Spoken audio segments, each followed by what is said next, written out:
Welcome to Betrayal and Revenge. I'm your storyteller, and today I'll take you on a journey of secrets, lies, and payback.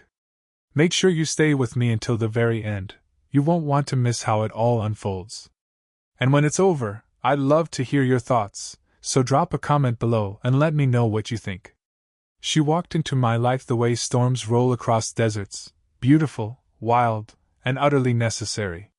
Her name was Madison, and the first time I met her, she was standing at the edge of a networking event in Chicago, wine glass in hand, watching the room with a quiet hunger. Not desperation, calculation. Like someone already deciding which parts of you were useful and which could be discarded later. I didn't care. I was drawn in anyway. At the time, I was still rebuilding.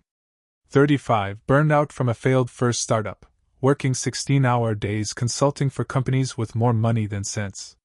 I wasn't looking for love, I was looking for alignment. Madison brought that in spades. She spoke like a strategist, listened like a therapist, and moved like someone who always got what she wanted. We clicked fast. Too fast, maybe? But I was starving for something real. Or at least something that looked like it.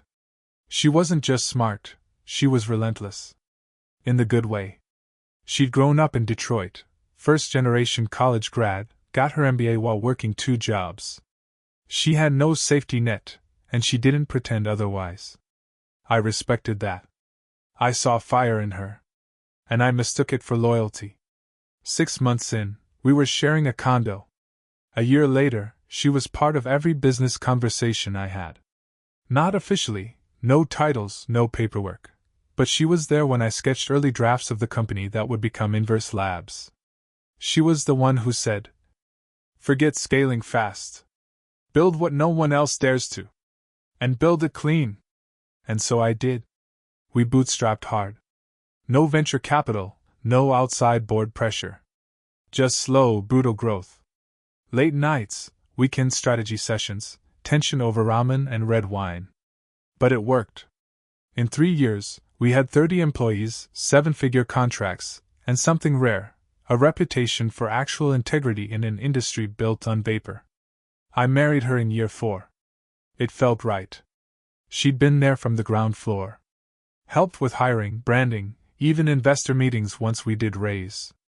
She was sharp, poised, and always one step ahead. People called us a power couple. I believed them. But power, I would learn, reveals more than it builds. And some people don't want to build forever. Some people want to own.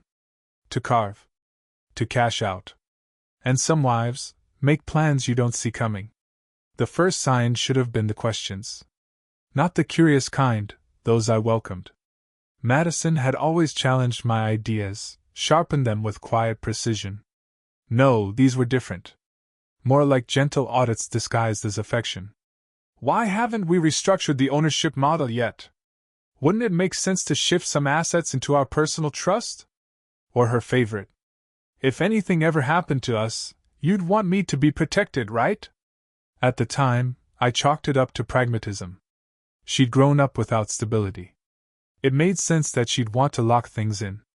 She'd earned that security. Or so I thought. In year 6, we brought on a CFO. Madison recommended him, Ryan Kincaid, a soft-voiced numbers man with a resume built in silence. He was good. Too good. Within months he'd restructured our reporting, optimized our payroll, and quietly begun advising on equity holdings. I didn't mind. I trusted Madison's instincts. That trust became the rope I handed them both. By year 8, Inverse Labs had contracts in 5 countries, partnerships with 2 universities, and acquisition offers landing in my inbox monthly. We were profitable, respected, and just under the radar of the corporate monsters. I was proud of that. Madison, however, seemed tired. Not overworked. Bored. She started missing meetings. Took trips. To decompress. Spend more time, advising, new founders she met at pitch events. She said it was networking. Said we needed to diversify our vision. Said I was too focused on the day-to-day. Maybe I was. But at least I was focused. Then came the retreat. A weekend in Napa, organized by a mutual contact. I was sick, stomach flu, and Madison offered to go in my place. Said she'd represent us. Said it would be low-key. She packed light. Took her favorite leather portfolio. Wore the necklace I gave her on our 3rd anniversary. She returned 2 days later, smelling like a hotel that wasn't ours and carrying a new fire in her eyes. A month after that, she asked for a break. Not from the marriage, she said. Just from the business. I need to rediscover my own path.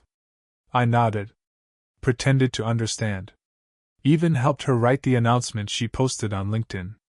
What I didn't realize, what I couldn't yet see, was that Madison wasn't stepping away. She was stepping around me. And behind the scenes, she'd already begun her move. I didn't find out from her. Of course not. I found out from a paralegal. It was a Tuesday afternoon, gray sky, back-to-back calls, coffee gone cold.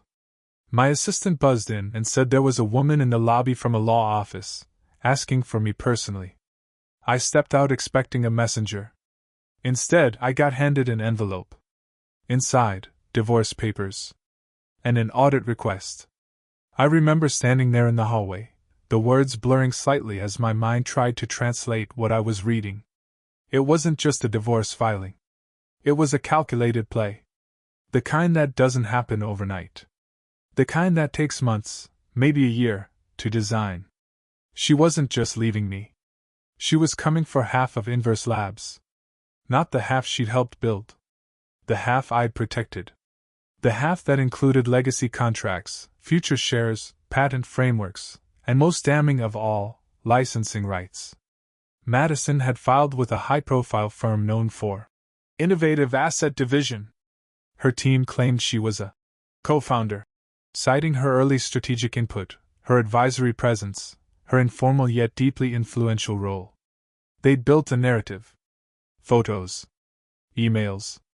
Even testimonials from former contractors we'd paid during the bootstrap years. She hadn't just planned to leave me. She'd planned to profit. The betrayal wasn't emotional. It was architectural. She'd spent years mapping my business like a fortress she planned to invade. She knew the weak points. The contract loopholes. The human vulnerabilities. My tendency to trust, to assume loyalty. And now she was cashing in. I didn't scream. Didn't call her. Didn't even text. I went to my office, closed the door, and sat in the dark for a long time. When I finally turned the lights back on, I didn't feel rage. I felt something colder. Sharper. A clarity I hadn't known in years. She wanted half? Fine. She could have the part outlined in court filings. She could have the name. The logo. The shell. But I would take the soul. The first hearing was a performance. Her attorneys came dressed like undertakers and spoke like poets. They painted her as the invisible architect of Inverse Labs, the woman behind the curtain, the quiet genius in the margins. I let them talk. I watched Madison from across the polished table. She never looked directly at me. Just flicked through her phone, pretending she was bored with all this. Pretending like this wasn't war. My lawyer, Jeremy Grant, was good. Not theatrical. Not flashy. But precise. A man who understood the difference between winning and winning well. He advised me to settle. She'll get half, he said. You can fight it for years and bleed millions. Or you can let her take the surface and protect the core. So we drafted a response. I offered her 49% of the company, with limited voting rights, no executive control, and an enforced non-compete clause. She called it insulting. Her lawyers called it a slap in the face. They countered 50% ownership, board inclusion, full transparency into all company operations, and retroactive compensation for the past 7 years. It was a bloodletting on paper. But here's the thing no one understood. I had already started bleeding the day I let her into my company. Everything after that was just drainage. She won the settlement. Not all of it, but enough. 50% equity. A non-operational seat on the board. No salary, no daily input. But the title? Oh, they made sure she had that. Co-founder. It appeared on the press release the day after the agreement was finalized. Madison Ray, co-founder, strategic visionary, champion of innovation. The media loved it. The investors, less so. And that was the crack I needed. Madison thought victories were tallied on balance sheets. She believed a signature from the court meant she'd carved out her fortune, half the valuation, half the patents, half the glory. What she didn't understand was that companies breathe. They have circulatory systems, people, partnerships, unwritten goodwill, that numbers alone can't capture. And those arteries all flowed through me. I started with culture. I gathered every department head, no Zoom, no memo, face-to-face in the R&D lab where our earliest prototype still sat in a plexiglass case. I told them the truth. The company you signed on to build isn't changing. The paperwork is. Titles don't write code, and equity doesn't negotiate contracts, people do. If you're here for a mission, stay. If you're here for Madison's new board seat, there's the door. No one left. Not one. Loyalty forged in 3 a.m. bug fixes isn't swayed by court decrees or LinkedIn headlines. Next, I rewired incentives. The legal settlement bound the ownership structure, not the operating structure. I created Inverse Labs 2.0, an internal skunkworks division positioned as an innovation annex. Every emerging patent, every future license, every bleeding-edge partnership was funneled there under a fresh charter Madison couldn't touch. Employees received phantom stock in the annex, vesting only if they remained for 4 years and the division spun off or exited. Overnight, the gravitational center of the company shifted from the public cap table to a private horizon only the insiders could see. Her lawyers hadn't anticipated that. Most attorneys don't speak founder. Then I addressed revenue. Our largest contracts were due for renegotiation within 6 months. I flew to each client personally, Tokyo, Berlin, Austin, explained the transition, and offered them early renewal pricing in exchange for migrating billing to the annex. They signed. Why? Because relationships beat percentages, and I had shown up for them while Madison was busy curating her image. When the dust cleared, 62% of annual revenue flowed through a subsidiary in which she had zero stake. Finally, I dismantled the illusion. Madison had paraded her new title across every conference stage that would give her a mic. I let her talk. Let her post photos with venture capitalists who smiled for the camera but called me afterward for the real story. Then I released a single press brief. Inverse Labs launches NextCore, an internal innovation hub focused on advanced simulation tech. 500 words, no flair, just a list of advisors, many of whom were legends in our field. Madison's name appeared nowhere. Reporters noticed, stakeholders listened. Within a week, the narrative pivoted. Madison Ray, co-founder in name, sidelined in practice. She called me the night that article dropped. I answered. "You're freezing me out," she said, voice taut as piano wire. "I'm fulfilling the settlement," I replied. "You own half. You're free to sell or hold. But leadership is earned daily, Madison." And you walked away. Silence. Breathing. Then, the telltale tremor of realized loss. "You can't build around me forever," she whispered. "I don't have to," I said. "I'm building forward. There's a difference." I hung up. There was nothing else to say. She'd taken 50% of the body. I'd carried the soul into a vessel she couldn't pierce. And by the time she understood the anatomy of what she'd claimed, it was already hollow, an elegant shell, valued by accountants but ignored by the bloodstream it needed to stay alive. It took 6 months for the cracks to show, 9 for them to spread, 12 for the rot to reach her name. At first, it was just silence. No board invitations. No strategic meetings. Just quarterly financial reports stacked in digital folders, all formal, all bloodless. Madison still had equity, yes. But equity without influence is just math. And eventually, even the math turned against her. Her half was shrinking. The main entity, the one she legally claimed, no longer held our IP. It no longer held the engineering core, the active contracts, or the media narrative. It was a house without tenants, a throne in an empty room. And the annex, next core, was exploding. We launched 2 new product lines under NDA. Both received DARPA grant attention. One got shortlisted for a government-backed simulation contract that would fund us for 5 years. The value of the parent company declined on paper, but next core? Quietly, exponentially surged. Madison tried to push back. She called an emergency board meeting. Said it was time to reintegrate assets, to revisit internal structures. The other board members, most of whom I'd brought on, most of whom she hadn't spoken to in over a year, listened politely and said nothing. Afterward, I received a 1-line email from our chair. She's playing chess with the wrong pieces. Then came the leaks. She went to press anonymously, hinting at corporate mismanagement, internal sabotage. But the industry didn't bite. They knew what Inverse Labs had become, a case study in transition. Madison's credibility eroded not from scandal, but from irrelevance. People stopped quoting her. Invites dried up.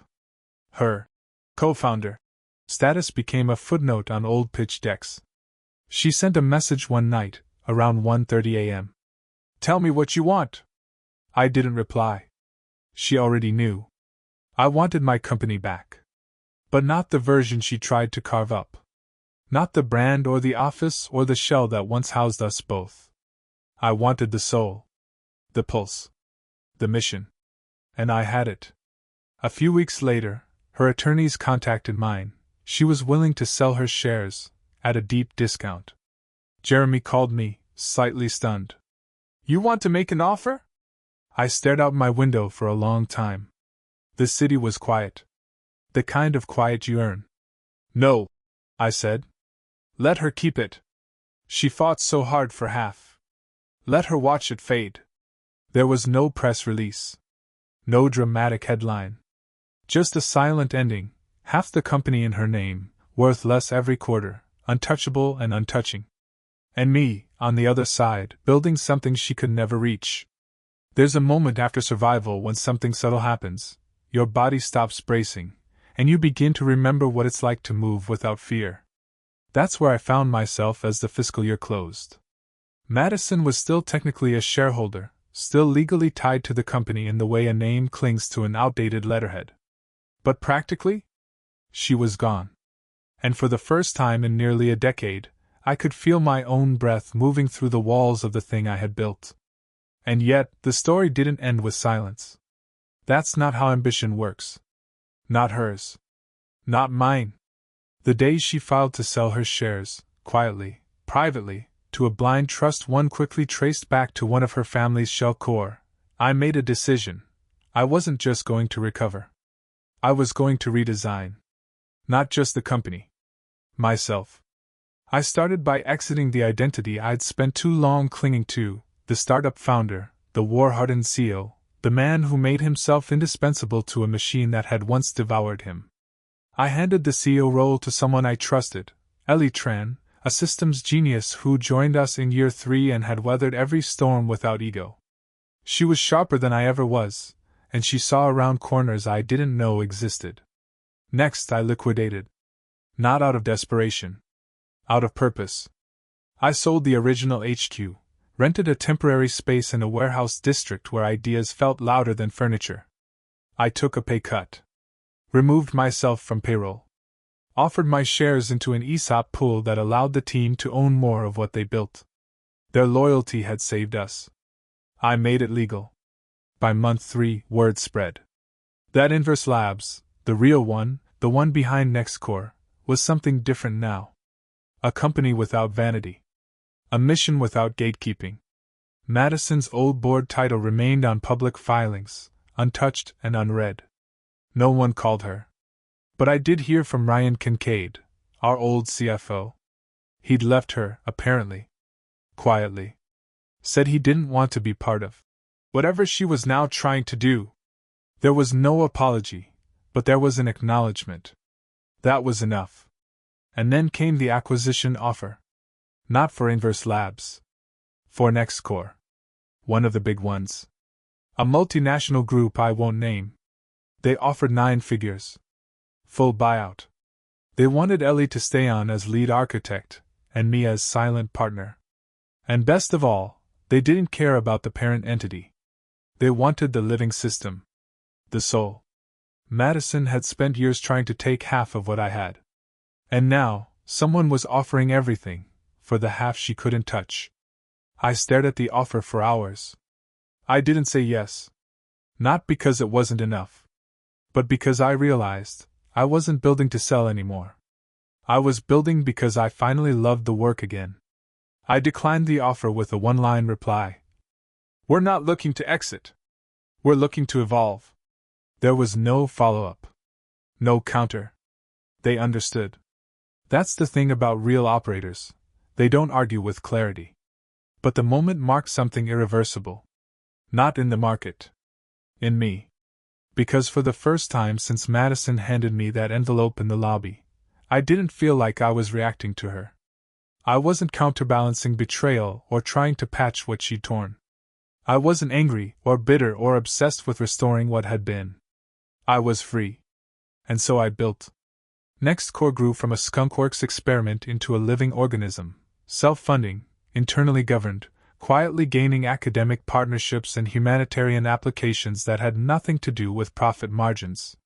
We started building simulation environments for post-conflict reconstruction, adaptive tech for veterans with neurological trauma, and smart integrated infrastructure for urban centers in disaster-prone regions. The kind of projects I used to dream about when we had nothing but folding chairs and whiteboards. And all the while, Madison's half share of the old company kept sinking. Every innovation we made under Next Core shifted perceived value from the parent to the child. The industry noticed. Valuation analysts began excluding inverse labs from trend reports, focusing instead on our annex. We were no longer powered by the original brand, we were the engine now. The parent company still paid taxes, still filed paperwork, still had Madison's name on record. But it didn't matter. It was a ghost company, trailing behind a living world. I heard she tried to sell again. This time for pennies on the dollar. No one bit. There's no value in a shadow if the light has moved. One night I ran into her. Pure accident. A gallery opening, downtown, minimalist concrete and overpriced wine. She looked good. Controlled. Like someone who had paid a stylist to restore the illusion of grace. She came up to me slowly, glass in hand, eyes scanning mine for signs of weakness. You really let it all go, she said. I shrugged. No, Madison. I just stopped holding on to what wasn't real. You didn't have to do it like that. I looked at her, really looked, for the first time in a long time. And I realized she still didn't understand. You came for half, I said, voice calm, and I gave it to you. But you forgot to ask which half mattered. She blinked. Just once. Then walked away. After that night, I never saw her again, not in person, not on paper. Her name slowly faded from industry circles, not because I erased it, but because she stopped adding anything worth remembering. Reputation is a currency that doesn't inflate. Once you lose it, no amount of rebranding or forced proximity can bring it back. And Madison had spent all of hers trying to burn my name into a building she didn't believe in. But I didn't build a monument. I built momentum. One afternoon, a junior dev at Next Core asked me, naively, innocently, why I never talked about the early days. You were a co-founder, right? Of Inverse Labs? I smiled. Not bitter. Not nostalgic. Just honest. I was, I said. And then I became something else. That's the part no one teaches you. When they betray you, when they take from you, when they weaponize your trust and twist your future into a liability, your instinct is to reclaim. To rebuild what was. But what saves you isn't restoration. It's reinvention. You don't get the old version of yourself back. That man is gone. You get someone else. Someone quieter. Sharper. Someone who remembers everything, but owes nothing. Years passed. Next core expanded. Ellie became CEO of a newly incorporated entity, and I took a seat on the advisory board, silent, but ever present. I spent more time mentoring founders who'd been gutted by similar betrayals. I taught them not just how to build again, but how to build better. Not with vengeance. With vision. And the shares Madison once fought for? Worthless on paper. Forgotten in practice. But I never bought them back. Never tried to erase the chapter. That would have made it about her again. Instead, I let them sit. A reminder. That ownership means nothing. When you've already walked away from the ruins and built a kingdom no one saw coming. There's a certain kind of revenge that doesn't look like revenge at all. No shouting, no scandal, no front-page exposé. Just absence. Just watching someone who thought they'd written your ending realize they were never the main character. That was the revenge Madison never saw coming. She didn't lose because I outmaneuvered her in court. She lost because I stopped speaking her name. Because I let her keep everything she demanded, and made sure none of it meant a thing. Months after our last encounter at the gallery, word started circulating that she was trying to launch a new startup. Same industry. Same talking points. Same script. She called it Arclight, an irony I could barely process without smirking. A light she never owned, trying to resurrect it in a box made of borrowed ambition and second-hand credibility. But the ecosystem had evolved. And so had I. One by one, the investors she approached reached out to me. Not formally. Quiet messages. Hey, just checking in, is she legit? Did she actually co-develop anything? Would you recommend her for this space? And every time, I gave the same answer. She's passionate. I just make sure the paperwork reflects reality. Nothing more. Nothing less. That phrase, make sure the paperwork reflects reality, spread like frost. Cold, quiet, unshakable. In our world, reputation doesn't scream. It whispers. It echoes. It lingers longer than any lawsuit. Within 2 quarters, Arclight folded. No capital. No team. No traction. She posted a long Medium article after, something about toxic tech culture being pushed out by patriarchal dynamics. How women in innovation are punished for ambition. I didn't respond. Didn't share it. Didn't acknowledge it. She was screaming into a vacuum of her own making.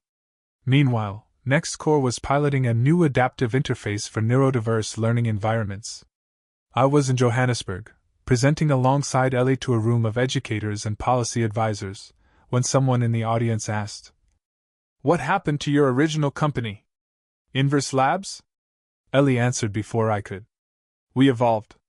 Sometimes evolution means shedding what no longer fits." No bitterness. No backstory. Just truth. And that was it. Madison wanted to punish me. To make me crawl, to make me need her, to make my life post-divorce smaller than the one we built together. But what I gave her was worse. Indifference. A world that moved on without her. Madison used to say that legacy was the only real currency. She believed in headlines, in TED Talks, in curated panels and professional photography shot in golden hour light. She once spent 3 hours writing the perfect Twitter bio. I remember because I waited through it at dinner while she asked the waiter to dim the lights for atmosphere. For her, identity was presentation. For me, it had become architecture. That's why, when I started publishing white papers under NextCore, I didn't put my name first. Or second. Sometimes not at all. I let the engineers shine. The scientists. The kids in hoodies who'd stayed late solving problems no one had asked them to. My name wasn't fading, it was embedding. In citations. In frameworks. In tools people used without knowing where they came from. And in that invisibility, I found the purest form of permanence. Madison, meanwhile, tried again. She rebranded. Started a podcast. Build like a woman. She brought on guests, VCs, startup founders, authors, all wrapped in empowerment branding so polished it squeaked. I listened once. She told the story of inverse labs like she'd been exiled from her own kingdom. Said I. Couldn't handle a woman with vision. Said I. Gaslit her into silence. That part made me laugh. Not out of mockery. Out of irony. Because Madison had never been silent. Not once. Not in meetings. Not in strategy sessions. Not in our home. She was a symphony of control disguised as charm, and when she lost the stage, she mistook the silence for oppression, when really it was just the echo of a mic she no longer held. People stopped replying to her episodes. Sponsorships dried up. Comments turned from praise to discomfort. Why does it feel like she's trying to settle a score no one's keeping? This doesn't sound like empowerment. It sounds like resentment. She responded the only way she knew how, louder. One night I got an email. Anonymous, but not really. A link to a Medium article titled, "The Co-Founder Who Erased Me." The words were venom wrapped in vulnerability. She called me a manipulator. A thief. A man who stole her legacy and froze her out. I read it once. Then deleted it. And the next morning, I had breakfast with Ellie and the team in Berlin before presenting to a panel of global educators about adaptive neuroarchitecture. We walked into that room with prototype devices in our backpacks and walked out with a multi-year partnership backed by 3 NGOs. No mention of inverse labs. No history lessons. Just the future. Ours. Untouched. Years later, her name still surfaced occasionally, like old graffiti on a wall that had long since been painted over. Mostly in academic footnotes or early-stage patent records, sometimes in outdated interviews that surfaced in autoplay algorithms. But always as a reference. A remnant. A what once was. And then, one day, she emailed me directly. Subject line. I'm done. Just 2 sentences inside. You win. I should have never come for it that way. I stared at the screen longer than I expected. Not because I didn't know what to say, but because, for the first time, I didn't feel anything. Not hate. Not vindication. Just peace. There's a version of this story where I reply. Offer forgiveness. Maybe closure. But that's not how this ends. Because this story was never about vengeance. Not really. It was about not letting betrayal calcify who I was. Madison had taken her shot. She'd weaponized trust, rewired truth, and tried to script my future using the ink of our past. But I had rewritten everything, not in headlines or courtroom victories, but in outcomes. In the people I worked beside, the systems we built, the impact we made. She tried to cut me in half. And I let her. Because I knew something she didn't. When you divide something real, only one side keeps breathing. I never responded to that email. Not out of spite. But because I had nothing left to say. My life was no longer a reaction to hers. It was mine again. They say revenge is best served cold. But they never tell you that healing is served quieter. Years passed. Next Core evolved beyond anything I imagined. Not just in scale, but in substance. Our AI simulation systems were used in post-war diplomacy training. Our adaptive tech was integrated into early childhood education for neurodivergent kids. At some point, I stopped tracking revenue and started tracking impact. We built not to dominate, but to distribute. Not to crush, but to lift. And somewhere along that climb, Madison became a whisper in the wind. Her name, once etched into the same founding documents as mine, now lived only in PDFs no one opened anymore. Her company, what was left of it, filed for dissolution 2 years after our last contact. No ceremony. No headlines. Just a quiet vanishing. The kind that happens not when you're defeated, but when you simply no longer matter. I didn't celebrate. I didn't pour a drink. I was in Nairobi that day, standing in a sun-soaked courtyard watching a group of kids interact with a prototype we developed, an augmented learning tool that responded to vocal tone and gesture, adjusting in real time for empathy and engagement. One little girl looked up at me after her turn and said, "I like your toy. It feels like it listens." And for the first time in my entire career, I understood the full circle. She tried to silence me. But I'd built something that listens. Not for vengeance. For connection. I didn't need a legacy in my name. I'd built one in theirs. I returned to the States a few months later. Quietly. No announcement, no media. Just a one-bedroom apartment near the waterfront with enough space for books, a whiteboard, and silence. I still worked with the team remotely, still sat on advisory calls, reviewed proposals and offered guidance. But I no longer needed to be at the center of anything. The years had taught me a strange kind of freedom. The deeper you plant your roots, the less you need to be seen to grow. There were moments, of course, when her name still surfaced. At tech conferences, buried in old slides. In introductions, when someone tried to link me back to Inverse Labs like it was still relevant. I would smile, polite and brief, and shift the subject. Madison's ghost was no longer something to chase or erase. She was just part of the scaffolding now, something that once held shape but had since been taken down. One night, I walked past the old building. The one we used to lease during the first years. The signage was gone. A coffee chain had taken the bottom floor. Students gathered around laptops, laughing, chasing deadlines. None of them knew what used to be built there. And none of them needed to.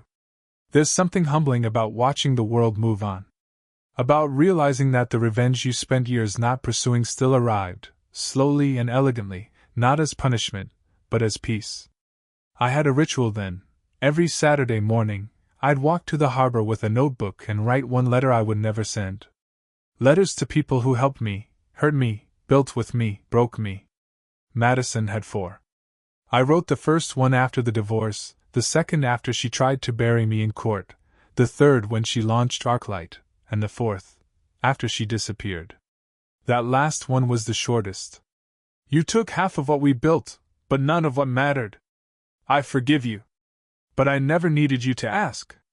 I tore it out, folded it, and burned it in a ceramic bowl by the window. The flame caught quickly. A soft, perfect silence followed. That was the moment I knew. I wasn't writing about her anymore. I was writing again. For me. For what's next. The day I realized I was finally free didn't feel cinematic. There was no dramatic crescendo, no epiphany set to music, no message from the past arriving at the perfect moment. It was a Tuesday. Light rain. I was standing in the kitchen pouring coffee, barefoot, with one of our field prototypes open on the table, a palm-sized processor meant for remote community deployment. A simple design. Clean. Efficient. Unremarkable to anyone who didn't know its story. And that was the point. That was the victory. Madison once believed that revenge was power. That to win was to be louder, faster, more visible. She built her legacy on noise. I built mine on resonance.